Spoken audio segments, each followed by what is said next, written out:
Banaskantha traffic પોલીસને challenge ફેંકતો એક video હાલ વાયરલ થઈ રહ્યો છે। હાઈવે પર જીવના જોખમે પ્રવાસ કરાવતા ખાનગી વાહન ચાલકનો આ વિડીયો વાયરલ થયો છે। વિડીયો થરાદ સાંચોર હાઈવે પરનો છે। વિડીયોમાં સાફ જોઈ શકાય છે કે ખાનગી જીપ જેની ક્ષમતા કરતાં પણ વધુ પ્રવાસીઓને બેસાડાયા છે। એટલું જ નહીં, જોખમી રીતે જીપની ઉપર અને જીપની પાછળ લટકીને મુસાફરોને પ્રવાસ કરાવવામાં આવી રહ્યો છે। જિલ્લાના સરહદી વિસ્તારમાં આવા દ્રશ્યો જોવા મળી રહ્યા છે। અહીંયા સવાલ ઊભો થઈ રહ્યો છે કે શું થરાદ ટ્રાફિક પોલીસને આ દ્રશ્યો જોવાતા નથી? શું ટ્રાફિક પોલીસ કોઈ દુર્ઘટનાની રાહ જોઈને બેઠી છે? ત્યારે આખરે ખાનગી વાહન ચાલકોને આ કાયદો કેમ નડતો નથી તે પણ સવાલ છે।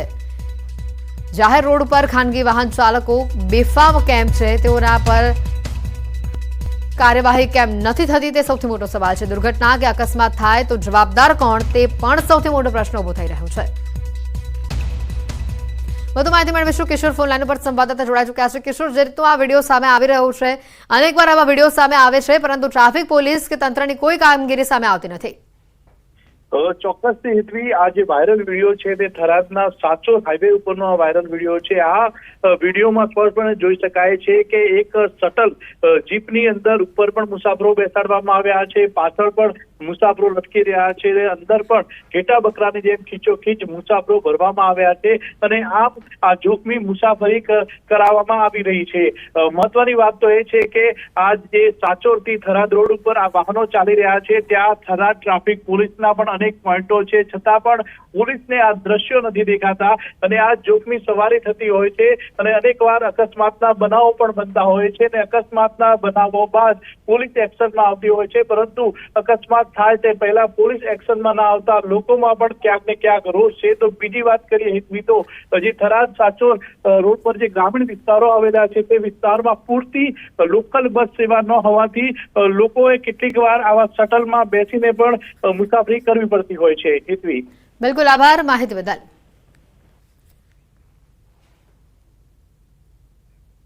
અમદાવાદના ઢાલગરવાડમાં અસામાજિક તત્વોનો આતંક સામે આવ્યો છે। દુકાનમાં તોડફોડ કરી વેપારીને મારવામાં આવ્યો। સમગ્ર ઘટના સીસીટીવીમાં કેદ થઈ છે। 3 વ્યક્તિને સામાન્ય ઈજા પહોંચી હોવાની પણ માહિતી છે। સમગ્ર મામલે પોલીસે તપાસ હાથ ધરી છે। ઘટનાનો આ જે વિડીયો છે તે સામે આવ્યો છે। સોશિયલ મીડિયામાં આખી ઘટના કેદ થઈ છે। અસામાજિક તત્વો દ્વારા દુકાન માલિકને ઢોરમાર મારવામાં આવ્યો, જેમાં 3 વ્યક્તિને ઈજા પહોંચી હોવાની પણ માહિતી છે। સમગ્ર મામલે પોલીસે તપાસ હાથ ધરી છે। કયા કારણોસર આ પ્રકારની ઘટના બની તેને લઈને પણ તપાસ કરવામાં આવી રહી છે। અમદાવાદ શહેરના ઢાલગરવાડની આ ઘટના।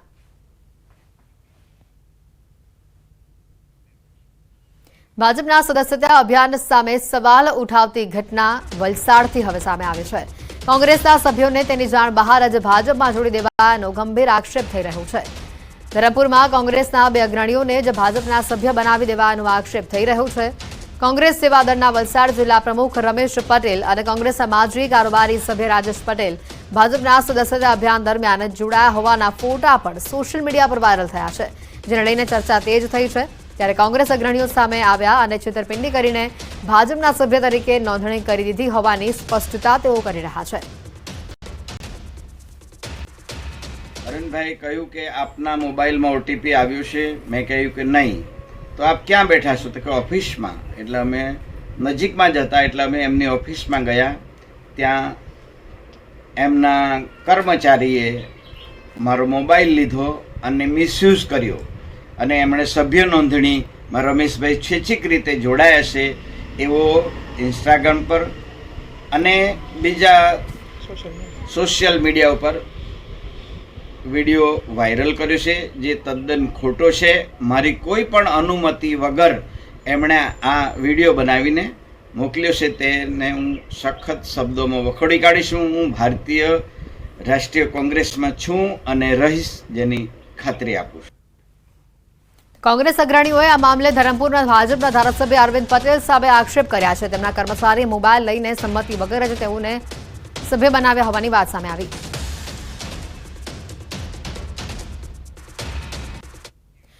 મહત્વના સમાચાર આવી રહ્યા છે। સુરતમાં ઇકોનોમિક રિજનના ડેવલપમેન્ટ પ્લાનનું લોન્ચિંગ કરવામાં આવ્યું અને મુખ્યમંત્રી ભૂપેન્દ્ર પટેલ હાલ સંબોધન કરી રહ્યા છે।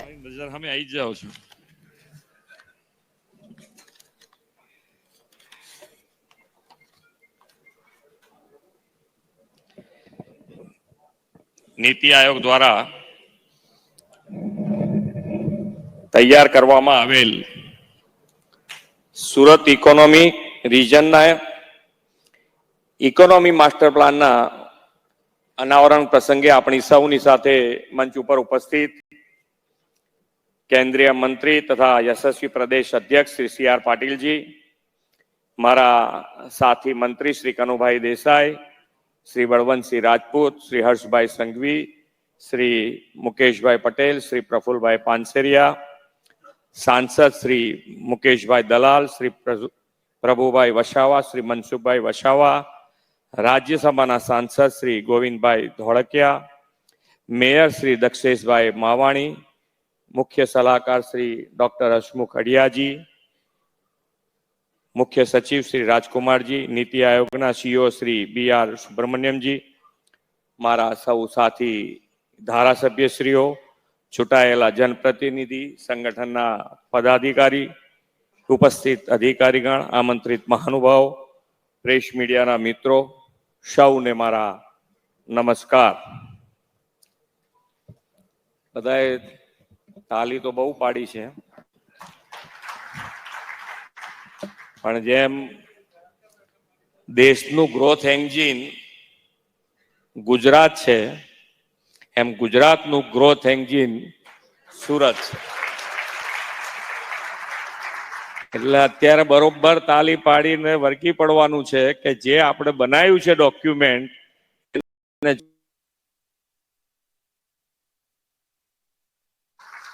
એટલે હવે જેટલી તાલી પાડ્યું એટલી પાડી લો કચાઈને કે આપણે કામ.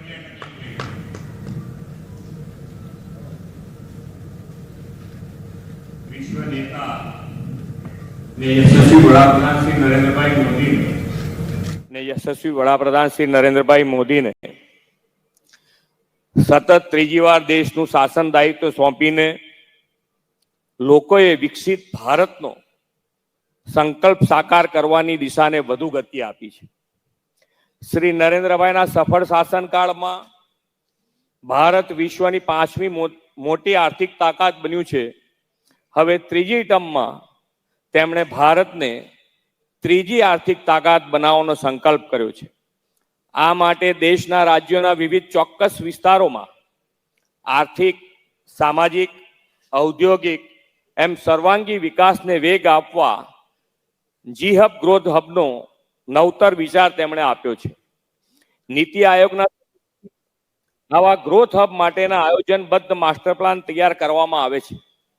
આજે દક્ષિણ ગુજરાતના સુરત ઇકોનોમી રિજનના સર્વાંગી અને આધુનિક વિકાસના ભવિષ્યલક્ષી આયોજનનો સુદીર્ઘ રોડમેપ એવા માસ્ટર પ્લાન લોન્ચિંગનો આજનો અવસર છે. દક્ષિણ ગુજરાતના વિસ્તારો મુંબઈથી નજીક હોવાના કારણે આર્થિક ઔદ્યોગિક ગતિવિધિના પ્રવૃત્તિના કેન્દ્રો રહ્યા છે. 1960માં જ્યારે ગુજરાત મહારાષ્ટ્રથી જુદું પડીને અલગ રાજ્ય બન્યું ત્યારે લોકો કહેતા કે માત્ર દરિયો, રણ અને ડુંગર ધરાવતું ગુજરાત શું વિકાસ કરવાનું હતું. અને આપણે જોયું પણ છે કે ઘણા દાયકા સુધી આ ગુજરાત અને ગુજરાતને જે વિકાસ છે એ વિકાસ ખાલી તાપીથી વાપીની વચ્ચે જ રહ્યો. વીજળી, પાણી, રોડ રસ્તા, ઇન્ફ્રાસ્ટ્રક્ચર એવા મોટા ભાગના ક્ષેત્રોમાં વિકાસની જે ગતિ થવી જોઈએ અને જેટલા થવો જોઈએ તેટલો થયો નહીં. 2001માં આપણને એવા વિઝનરી લીડર શ્રી નરેન્દ્રભાઈ મોદી મળ્યા જેમણે ગુજરાતના વિકાસને વૈશ્વિક સ્તરનો બનાવવાની નેમ લીધી. પાછલા દાયકાઓનો ગુજરાતનો વિકાસ અને 2001થી અઢી દાયકાનો વિકાસ એ બંનેને જોઈએ તો વિકાસ કેવો હોય, કેટલા સ્કેલનો હોય, કેટલી ગતિનો હોય તે શ્રી નરેન્દ્રભાઈના નેતૃત્વને માં આપણને સ્પષ્ટ દેખાઈ આવે. રણ, ડુંગર, દરિયો, નદીઓ બધું એનું એ જ હતું. છતાં નરેન્દ્રભાઈના આગવા વિઝન અને નવીનતમ સોચથી એ બધાને વિકાસના સ્ત્રોત બનાવી દીધા. 1600 કિલોમીટર લાંબો દરિયા કિનારો પોર્ટ લેન્ડ ડેવલપમેન્ટથી સમુદ્ર વ્યાપારનું પ્રવેશ દ્વાર બની ગયો. કચ્છનું રણ વિશ્વ પ્રવાસનનું તોરણ બન્યું અને ધોરડેને તેઓ બેસ્ટ ટુરિઝમ વિલેજનું વિશ્વ ગૌરવ પણ મળ્યું. રણ પ્રદેશ અને ઉત્તર ગુજરાતની રેતાળ જમીનનો સૂર્ય ઉર્જાના ઉત્પાદનમાં ઉપયોગ કરીને દેશનો પહેલો સોલાર પાર્ક ચારણકામમાં તેમણે સ્થાપ્યો હતો. વીજળીનું એવું સુદૃઢીકરણ મેનેજમેન્ટ કર્યું છે કે છેક અંતરિયાળ ગામોમાં જ્યોતિર્ગ્રામ યોજનાથી 24/7 3 ફેઝ વીજળી પહોંચી. આના કારણે ગ્રામીણ અર્થતંત્રમાં પરિવર્તન આવ્યું. એટલું જ નહીં, ગામડાઓમાં પણ મલ્ટી સ્પેશિયાલિટી હોસ્પિટલ ખુલી. આદરણીય શ્રી નરેન્દ્રભાઈએ સુજલામ સુફલામ અને સૌની યોજના તથા કેનાલ નેટવર્કથી નર્મદાના પાણી ગામે ગામ પહોંચાડી જળ ક્રાંતિ કરી. જળ શક્તિ અને જનશક્તિને જોડીને બેસ્ટ વોટર મેનેજમેન્ટ કર્યું. વાયબ્રન્ટ સમિટથી વિશ્વમાં manufacturing hub, auto hub, pharma hub, semiconductor hub તરીકે ગુજરાતની ઓળખ તેમણે ઊભી કરી. વાયબ્રન્ટ સમિટની આ સફળતાના પગલે રાજ્યમાં મોટા પાયે રોજગારી મળતી થઈ. પોલિસી ડ્રીવન અને સેક્ટર સ્પેસિફિક પોલિસીસ ધરાવતા સ્ટેટ તરીકે ગુજરાત દેશ વિદેશના ઉદ્યોગકારો માટે બેસ્ટ ચોઇસ ઓફ ઇન્વેસ્ટમેન્ટ બન્યું. શ્રેષ્ઠ લોજિસ્ટિક, ઇન્ફ્રાસ્ટ્રક્ચર ફેસિલિટીઝ અને ઇઝ ઓફ ડુઈંગ બિઝનેસની વડાપ્રધાનશ્રીએ આપેલી પરંપરાથી ગુજરાત દેશના વિકાસનું રોલ મોડેલ બની ગયું છે. આપણે તેમના જ પદચિહ્ન અને માર્ગદર્શન પર ચાલતા વિકાસની આ યાત્રાને વધુ બુલંદ બનાવી છે. એ માટે આવનાર 25 વર્ષના વિકાસને કેન્દ્રમાં રાખીને વિકાસ નકશો તૈયાર કરીને આયોજનબદ્ધ રીતે આગળ વધી રહ્યા છે. આવા આયોજનબદ્ધ વિકાસ માટે નીતિ આયોગ ઇનિશિયેટિવ્સ લઈને દક્ષિણ ગુજરાતના 6 જિલ્લાઓના સર્વાંગી આર્થિક વિકાસ માટે સુરત ઇકોનોમિક રિજિયનનો માસ્ટર પ્લાન તૈયાર કર્યો છે. સુરત ગુજરાતના આર્થિક ગતિવિધિના કેન્દ્ર તરીકે અગ્રણી શહેર છે. વડાપ્રધાનશ્રીએ જેને લઘુ ભારત કહે છે તે સુરત અને તેની આસપાસના વિસ્તારોના હોલિસ્ટિક ડેવલપમેન્ટ વિઝન સાથે નીતિ આયોગે એક આગવી પહેલ કરી છે. વિકાસ એકાંગી નહીં સર્વાંગી હોય તેવી આદરણીય વડાપ્રધાનશ્રીની સંકલ્પના સુરત ઇકોનોમી રિજિયનમાં સુરત, ભરૂચ, વલસાડ, ડાંગ, નવસારી અને તાપીના વિકાસ માસ્ટર પ્લાનથી સાકાર થવાની છે. રાજ્યના જીડીપીમાં મેન્યુફેક્ચરિંગ સેક્ટરમાં 36% ફાળો સામે સુરત જીડીપીમાં મેન્યુફેક્ચરિંગ સેક્ટરનો ફાળો બહુ મોટો એટલે કે 55% જેટલો છે.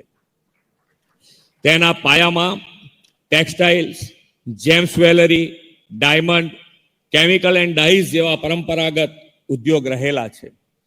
વિકાસ માસ્ટર પ્લાનમાં આપણે આ ક્ષેત્રો ઉપરાંત અપકમિંગ સેક્ટર્સ એવા sustainable agriculture, real estate, tourism, IT, logistic વગેરે સેક્ટરના વિકાસની સંભાવનાઓ પણ ઉજાગર કરી છે. આ બધા સાથે ભારત બજારનો કોન્સેપ્ટ પણ માસ્ટર પ્લાનમાં છે. તેના પરિણામે વર્લ્ડ ક્લાસ માર્કેટ ફેસિલિટી લોકોને મળતી થશે. વર્લ્ડ ક્લાસ અને સમય અનુરૂપ એજ્યુકેશન માટે એજ્યુસિટી પણ વિકસાવવાનું માસ્ટર પ્લાનમાં આયોજન છે. વડાપ્રધાનશ્રીએ 2047 સુધીમાં વિકસિત ભારતનું આહવાન કર્યું છે. તેને આપણે વિકસિત ગુજરાતના નિર્માણથી ઝીલી લેવું છે. આ માટેનો રોડમેપ વિકસિત ગુજરાત 2047 નીતિ આયોગના સહયોગથી તૈયાર કરનારું ગુજરાત દેશનું પહેલું રાજ્ય છે. આ ઉપરાંત રાજ્યના વિકાસના વિઝનને વધુ તેજ ગતિએ સાકાર કરવા નીતિ આયોગની પેટર્ન ઉપર ગુજરાત રાજ્ય ઇન્સ્ટિટ્યુશન ફોર ટ્રાન્સફોર્મેશન પણ કાર્યરત કરી છે. આપણે ગુજરાતને 2047 સુધીમાં $3.5 ટ્રિલિયન ઇકોનોમી બનાવી છે. આ માસ્ટર પ્લાનને માત્ર અહેવાલ સ્વરૂપે ન જોઈએ, પરંતુ આ 6 જિલ્લાઓમાં તેના વ્યાપકપણે અમલથી સમગ્ર દેશના ઇકોનોમિક લેન્ડસ્કેપમાં મોટું પરિવર્તન લાવી શકીશું.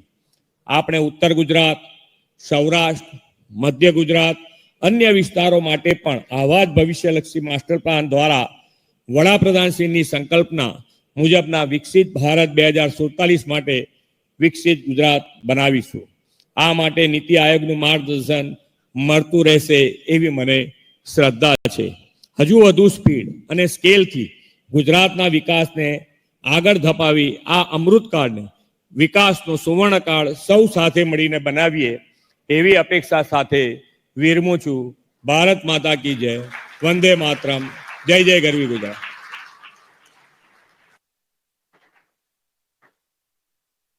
માનનીય મુખ્યમંત્રી શ્રી તાપીનો સમાવેશ આર્થિક સહિત વિવિધ વિકાસલક્ષી માપદંડોનો સમાવેશ ત્યારે સુરતથી આપણા દ્રશ્યો બતાવ્યા મુખ્યમંત્રી દ્વારા સમગ્ર જનતાને સંબોધન કરવામાં આવ્યું ઇકોનોમિક રિજિયન ડેવલપમેન્ટ પ્લાનનું લોન્ચિંગ કરવામાં આવ્યું મુખ્યમંત્રી ભૂપેન્દ્ર પટેલના હસ્તે આ લોન્ચિંગ કરવામાં આવ્યું સમાચારોમાં હાલ રોકાઈશું એક બ્રેક માટે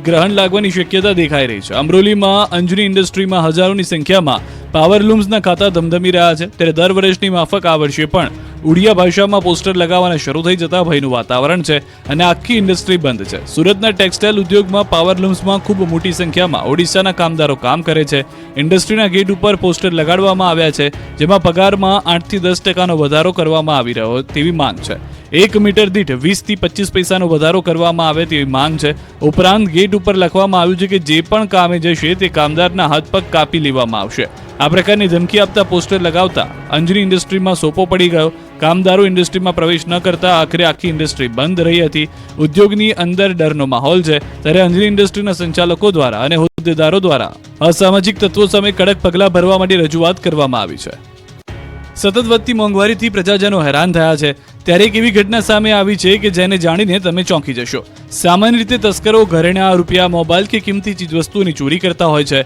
પણ વલસાડ જિલ્લામાં શાકભાજીની ચોરીની ઘટના જોવા મળી કાળઝાળ મોંઘવારીમાં શાકભાજીના ભાવ આસમાને પહોંચી જતા ચોરો હવે શાકભાજીને પણ છોડતા નથી આ વખતે વાપીના જાણીતા એક હોલસેલ માર્કેટમાં ધોળે દિવસે શાકભાજીની ચોરી થઈ હોવાનો બનાવ જોવા મળ્યો હાઈવે પર આવેલી વાઇબ્રન્ટ સબ્જી માર્કેટમાં દિવસે અજાણ્યો જથ્થાબંધ શાકભાજીની એક દુકાનમાં પહોંચે છે જ્યાં દુકાનદાર સાથે ભાવતાલ કરી અને થોડી વારમાં જ નજર ચૂકવી અને એક વ્યક્તિ દુકાનમાં રાખેલા કાંદા અને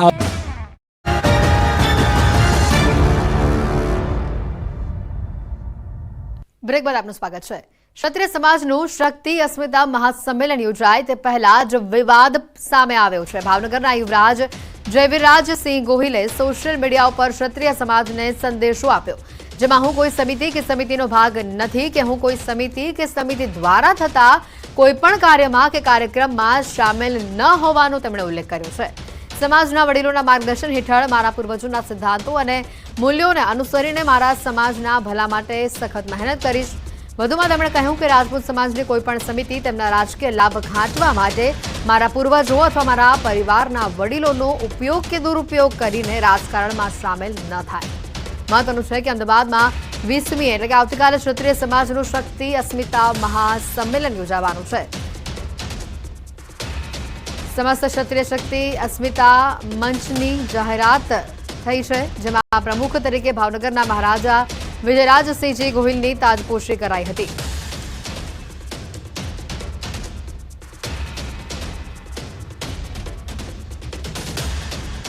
સંવાદદાતા સંજય ડાક અમારી સાથે સીધા અહીંયા જોડાઈ ચૂક્યા છે સંજય જે રીતની આખી આ ઘટના સામે આવી છે ઘણા મતભેદો પણ અહીંયા સામે આવી રહ્યા છે હવે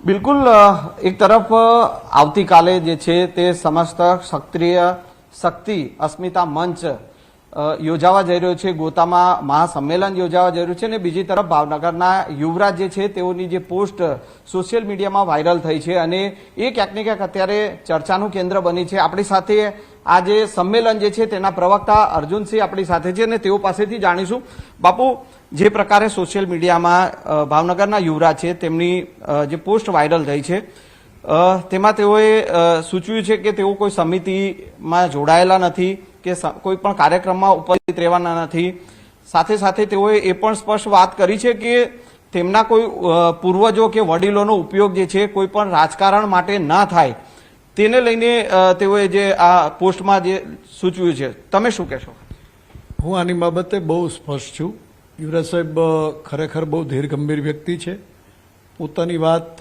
રજૂ કરે છે એમને સમજવી ખૂબ અઘરી હોય છે એના શબ્દોને આપણે પકડવા પડશે એમના વિચારોને આપણે સાચવવા પડશે આપને ખ્યાલ હશે પહેલાં આંદોલન વખતે પણ એમણે ભાજપૂતોવાળો શબ્દ જે યુઝ કરેલો ખરેખર ત્યારે પણ ગંભીર રીતે એમણે આક્ષેપો કરેલા પરંતુ બહુ સ્પષ્ટ એ સમાજની સાથે હોય છે દર વખતે. હા, પોતે કોઈ પણ સમિતિના સભ્ય નથી. એ એમની પોતાની વ્યક્તિગત વાત એમણે લખી છે કે ભાઈ હું કોઈ પણ સમિતિ, અને બહુ સત્ય છે કે પોતે એક પણ સમિતિના સભ્ય નથી. અને ભાવનગરનું જ્યાં સુધી વાત છે, ઇઝેનેસ ઓફ ભાવનગર અહીંયા આવી રહ્યા છે ત્યારે એમને લગભગ છેલ્લા એક અઠવાડિયાથી એમને પૂછવામાં આવી રહ્યું છે કે આમાં રાજકારણમાં બાપુ જશે, આ જશે. પણ શંકરસિંહજીની વાતને ધ્યાને લઈને બધાએ લગભગ આ ચર્ચાઓ કરી છે મારી સમજણમાં. શંકરસિંહજીએ પણ સ્પષ્ટ કર્યું છે કે જ્યાં સુધી ક્ષત્રિય સમાજની વાત હોય, આપણા અહીંયા ગોતા ભવનની બાબતે હોય અથવા કોઈ પણ ભવન હોય, ક્ષત્રિય સમાજનો જ્યાં વ્યવસ્થા હશે ત્યાં ક્ષત્રિયો એક રહેશે, એક મંચની નીચે રહેશે. પોતાના રાજકીય જોડા એ બહારની સાઈડ મૂકીને આવશે. એમને ભારતીય જનતા પાર્ટી હોય, કોંગ્રેસ હોય તો અપક્ષ હોય, કોઈ પણ હોય, એમણે અહીંયા રાજકારણ લાવવાનું નથી. અને આપણે રાજકારણ આની અંદર તો ક્યારેય નહીં કરીએ. હા, તમને રાજકારણ કરવાનો શોખ છે, મને પણ કરવાનો શોખ થતો હશે, તો આપણે દિવાલની બહાર કરશું. અહીંયા આપણે રાજકારણ સમાજકારણ અહીંયા કરશું. અહીંયા કોઈ રાજકારણ કરવાનો ક્યાંય જગ્યા જ નથી અને આપણે કરશું પણ નહીં. ઓકે બાપુ, આ જે પોસ્ટ જે છે તો એમાં કોઈ પણ પ્રકારનો કોઈ મતભેદ કે એવું તમને લાગતું નથી ને? યુવરાજ કુમારે બહુ સ્પષ્ટ કીધું છે, હું એક પણ સમિતિનો સભ્ય નથી.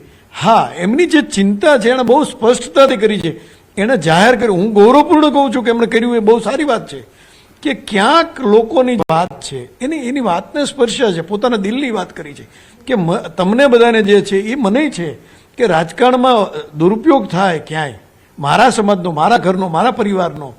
હું કૃષ્ણકુમારસિંહજીનો વંશજ છું ભાઈ. એટલે કૃષ્ણકુમારસિંહજી જેમણે પહેલો દાતા હતા, જેમણે સોંપ્યું છે, એમના પરિવારના સભ્ય તરીકે ક્યાંક કોઈ લાંછન લાગે એવું ન થાય એની પણ ચિંતા કરી છે. એટલે હું એ માનું છું એમણે ગૌરવપૂર્ણ વાત કરી છે કે તમે પણ જ્યારે સમાજની વાત આવે ને ત્યારે દરેક વ્યક્તિએ પોતાના પરિવારને સન્માન આપવું પડશે. એટલે આની સ્પષ્ટતા કરવી બહુ ગંભીર હોય છે સાહેબ, અઘરું લાગે છે, શરમજનક ગણાઈને લાગે છે, પણ એમણે સ્પષ્ટ કર્યું. એટલે હું માનું ત્યાં સુધી આને ગૌરવ લેવું જોઈએ કે એમના પિતાશ્રી આવે છે. હું બાપ દીકરો હોય ત્યારે સામાન્ય ઘરની અંદર આ થતું હોય છે, પણ આમાં ક્યાંય એવું નથી. એમણે બહુ સ્પષ્ટ પોતાની વાત રજૂ કરી. સાહેબ, આની માટે હું તો કહું છું ત્યાં સુધી આ પ્લેટફોર્મ એકમાત્ર એવું મંચ બનશે કે પોતાની વાત પણ રજૂ કરી. બાપુ, એક તરફ સમાજ જે છે તે તેમના પિતાશ્રી વિજયસિંહ બાપુ જે છે તેમને અધ્યક્ષ બનાવવા માટેની તૈયારી કરી રહ્યું છે, અને બીજી તરફ એમના પુત્ર જે છે યુવરાજસિંહ, ભાવનગરના યુવરાજ, કે જેઓ પોતે પોસ્ટ આ પ્રકારની વાયરલ કરે છે કે મારા પૂર્વજોનો કોઈ પણ ઉપયોગ કરવો નહીં, વડીલોનો ઉપયોગ નહીં. તો આમાં ક્યાંક ને ક્યાંક મતભેદ કે એ રીતનું લાગતું નથી ના? એટલે મેં આપને કીધું ને, સ્પષ્ટતા કરે છે પોતે કે ક્યાંક બધાને લાગી રહ્યું છે. તમે સમજો, આમાં તમે સામાન્ય, હું સામાન્ય વ્યક્તિ તરીકે કહું છું, હું એક નાના માણસ તરીકે એક વ્યક્તિગત રીતે કોઈ વ્યક્તિને એવું મનમાં હોય કે ભાઈ આમાં શંકરસિંહ બાપુ છે, ફલાણા છે, માની લો કાલ સવારે કિરીટસિંહભાઈ અહીંયા આવે, માની લો ઇન્દ્ર વિજયસિંહભાઈ અહીંયા આવે. હવે આ બધા રાજકારણમાં મારા પરિવારને ક્યાંક ઉપયોગ કરી લે અથવા એનો દુરુપયોગ થાય, આવી બધાને ચિંતા હોય છે ભાઈ. એમણે સ્પષ્ટતા કરી કે ભાઈ આ ન થવું જોઈએ, આ ન થવું જોઈએ. જેમને એમની રજૂઆત જે છે એમાં ક્યાંક શબ્દોની મારામારી થઈ છે એ સત્ય હકીકત છે, પણ એમણે કોઈ એવું નથી કીધું કે હું આમાં સમાજની સાથે નથી. એમણે બહુ સ્પષ્ટ લખ્યું છે ક્ષત્રિય સમાજની સાથે છું, એમની સાથે હરમેશ રહીશ. એટલે માટે આ સમાજને એક કરવાનું, જ્યાં બોન્ડિંગ કરવાની વાત હશે ત્યાં દરેક પારિવારિક સભ્ય તરીકે પોતે હાજર હશે, રહેશે. અને યુવરાજકુમાર તરીકે પોતે લગભગ સ્પષ્ટ વક્તા છે.